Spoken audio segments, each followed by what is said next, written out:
வணக்கம் நண்பர்கள். எழுத்துக்களின் பிறப்பு. ஆ, உ, கா, பா ஆகிய எழுத்துக்களை ஒலித்து பாருங்கள். வாயைத் திறந்து ஒலித்தாலே ஆ என்ற எழுத்து ஒலிக்கிறது. ஊ என்ற எழுத்துக்கள் ஒலிக்கும்போது இதழ்களில் குவிகின்றன. நாக்கின் முற்பகுதி மேல் அன்னத்தையும் ஒட்டும்போது கா என்ற எழுத்து பிறக்கிறது. பா என்ற எழுத்தை இதழ்கள் இரண்டும் ஒட்டுவதால் பிறக்கின்றது. இவ்வாறு ஒவ்வொரு எழுத்துக்களும் பிறக்கும் இடமும் பிறக்கும் முயற்சியும் வெவ்வேறாக உள்ளன.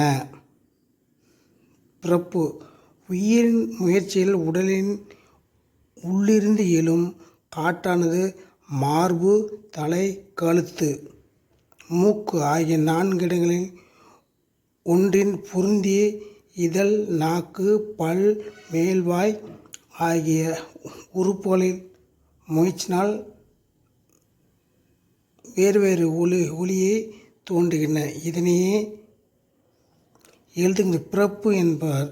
எழுத்துக்களின் பிறப்பினை இடப்பிறப்பு, முயற்சி பிறப்பு என இரு வகைப்படுத்தலாம். எழுத்துக்களின் இடப்பிறப்பு. உயிரெழுத்துக்கள் 12 கழுத்தை இடமாக கொண்டு பிறக்கின்றன. வல்லின மெய்யெழுத்துக்கள் 6 மார்பை இடமாக கொண்டு பிறக்கின்றன. மெல்லின மெய்யெழுத்துக்கள் 6 மூக்கின் இடமாக கொண்டு பிறக்கின்றன. இடையின மெய்யெழுத்துக்கள் 6 கழுத்தை இடமாக கொண்டு பிறக்கின்றன. ஆயுத எழுத்து தலையை இடமாக கொண்டு பிறக்கின்றது. எழுத்துக்களின் முயற்சி பிறப்பு. உயிரெழுத்துக்கள் அ, ஆ ஆகிய இரண்டும் வாயைத் திறந்தலாகி முயற்சியால் பிறக்கின்றன. இ, ஏ, ஐ ஆகிய 5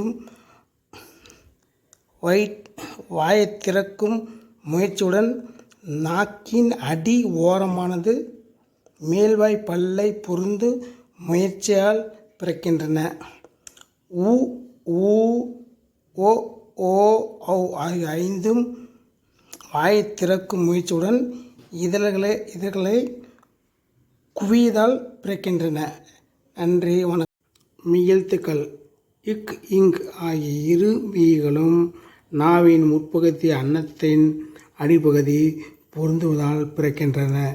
இச், இஞ்ச் ஆகிய இரு மெய்களும் நாவின் இடைப்பகுதி நடு அன்னத்தின் இடைப்பகுதியும் பொருந்துவதால் பிறக்கின்றன.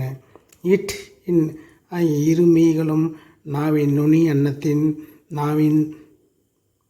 இட், இன் ஆகிய இரு மெய்களும் நாவின் நுனி அன்னத்தின் நுனியை பொருந்துவதால் பிறக்கின்றன.